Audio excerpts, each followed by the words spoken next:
And she said my house is shaking and it's roaring downstairs.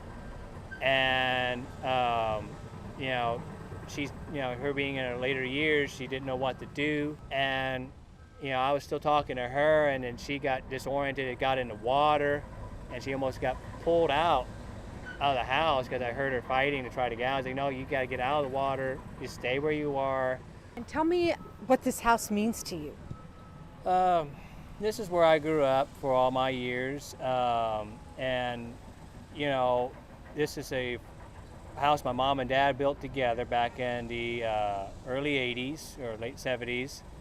And overall, there's a lot of childhood memories here because, there's a creek right behind us, go out there, go fishing, and, had a bunch of farm animals here and there. And I knew that I heard about the flood, and we got my mother out on Saturday, and it was at 3 in the morning, and my wife woke up around 3, and she had an inkling to check Facebook, and saw there was an evacuation order from Big Sandy. And she said, woke me up and said, your uncle, you need to call your mom. And I called her, and she, was so out of it that she didn't call the police or anything. And she said, my house is shaking and it's roaring downstairs. And, she's, her being in her later years, she didn't know what to do.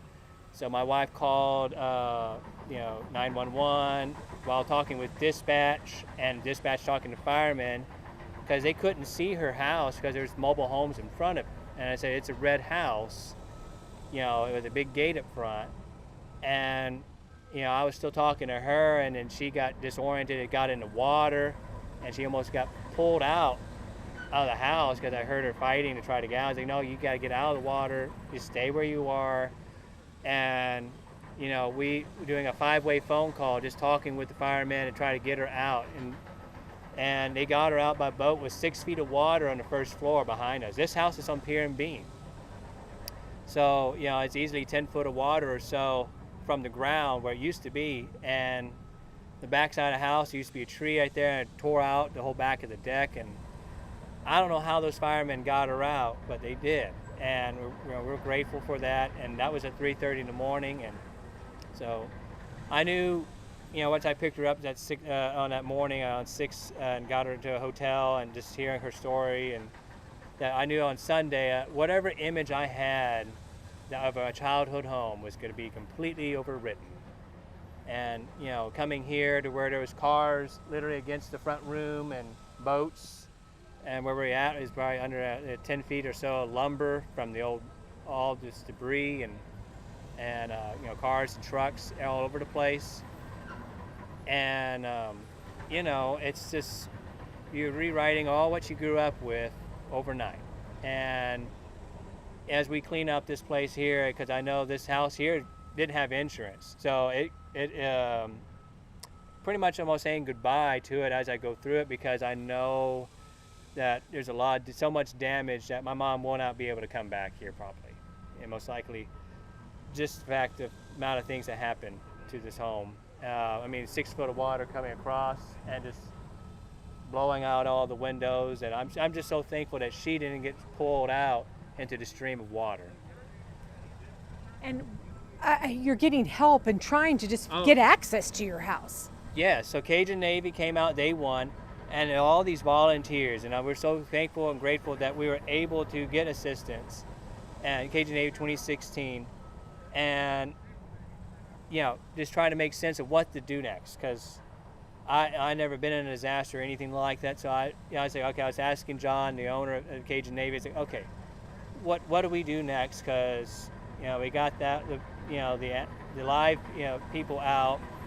We were still pulling out other animals here and there that were caught up in the water who were still alive. So we had to go get volunteers from other agencies like Feral Life to collect cats, and some other dog rescues. And it was just a group of people. All these volunteers from all around were able to help establish some order in this community. And we're just so grateful of having the blessing of these individuals to come out and to give us assistance, especially during these times. I know. Could you even get to your house? I No. saw how much debris there was in the beginning. Oh no, we couldn't. The only way we could only access is through the floating deck that on the back side, and that was just a hazard. There's only a piece of steel holding up the whole corner of the house. So no, nothing legitimate. No, nothing safely. What do you do now? I'm just going to continue trying to work over here with John and KG Navy and all these other volunteers and these other companies, just to try to help get people's belongings back to where they are, because we had like 9 other cars here from up the street and 3 mobile homes from up the street. They're over here, and just work with the community in general, just try to get some order back out here. Thank you for watching. Please hit the subscribe button and get the latest news by downloading the CBS Austin News app. It was so bad. Actually, right behind you, there was a car on top of what was left of a roof of a house or something from somewhere. And once we cleared that, we found a truck under it. Didn't even know it was there. I understand why you came out here, but I mean, that was a quick response to get out here. Yes, ma'am, it was. We, as soon as we heard about it on 4th of July, we immediately got our assets together and deployed the following morning out here. What were you able to bring, and what was your immediate, I guess, priority? Well, we were able to bring our machines, and you know, whenever things first happened, we kind of went to the place that was getting the most publicity, which was Kerrville, and we got down there, and there was a whole lot of people. It wasn't very organized. It's always like that, but really our organization, KG Navy 2016, we try to focus on the smaller towns that don't get as much coverage and people don't know about. And as you can see, this small town right here, it really got hit pretty hard. I know that yesterday they found what may be the last missing person in Travis County. Did you all, I know I had talked a little bit before, did you all help in that effort, and how did you help? No, ma'am, that was county workers. We were actually working on the other side of that low water bridge and at this spot here also. But yeah, the county workers that were clearing the debris between the bridge and the new low water bridge, they discovered that. Gotcha. You all didn't help in clearing the debris to help the searchers get in there? Not in that particular location, no, ma'am. We actually found, I forget exactly what day it was, maybe the beginning part of the week. We did, one of our guys discovered the individual in a pile up here at the very beginning of the street. But that I know of, there's probably been 3 people recovered that I know of right here. You know, not counting what the SAR teams have been looking at also. It's just so hard. But you all get in, and what you're able to do is clear the way for people to come in and get to their homes. Yes, ma'am. I mean, usually whenever we come in, that's our MO. We clear roads and try to help local officials get all that opened up where people can get accessible again. And after this, you know, of course, people need gas for generators, food, water. A lot of them, they lost all that. So we're blessed enough to be able to come in like that and make a big difference. And I know it's also, I mean, you can't even get your insurance adjuster out here until you clear the road. Yeah, I mean, it's a process, you know. In the first part, you have search and rescue, and then unfortunately comes recovery. And then we try to get debris cleaned up where these homeowners can kind of get back in and get that adjuster out here to kind of see what's going on and hopefully get them stabilized as quick as possible. How is this deployment for you all different than maybe others that you've done? This one here, it's amazing the amount of destruction. You know, this particular area where we're standing right now, the current, the river's right there, so everything was flowing parallel with this street. Manufactured homes, travel trailers, vehicles, you name it. It all came down this street, and it ended up in the back of Miss Jo's property here and stacked up in the front.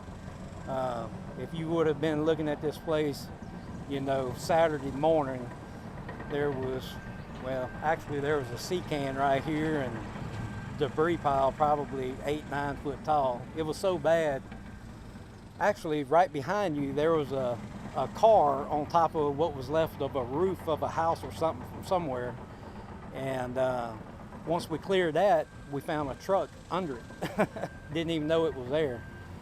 And the neighbor's travel trailer, which is over there in their backyard now, was back here in the bushes on another big debris pile. Miss Jo, she had some dogs here, and unfortunately 8 of those perished, and we were able to dig them a grave site over there and give them the burial that they needed. And you know, it affected more than just people. It affected wildlife, and people just don't understand until they get out here and put their own eyes on it. These pictures and videos that you see just don't do it justice. I agree with you. What's your next step in this process? We're just trying to get things cleaned up, and you know, so hopefully the people that want to stay here and rebuild, they'll have a clean slate to start over again. And you know, it's just crying shame, like this house right here. This lady, she's almost 80 years old, and everything she's collected her whole life.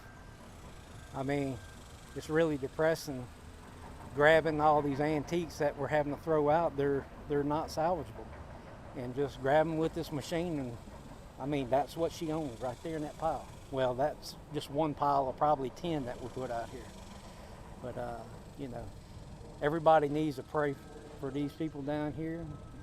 Pray for all the first responders, everybody involved with the search and rescue from top to bottom. I mean, it takes a village to pull this off and get everybody's lives straight again. And, you know, we're just doing a very, very small part of it.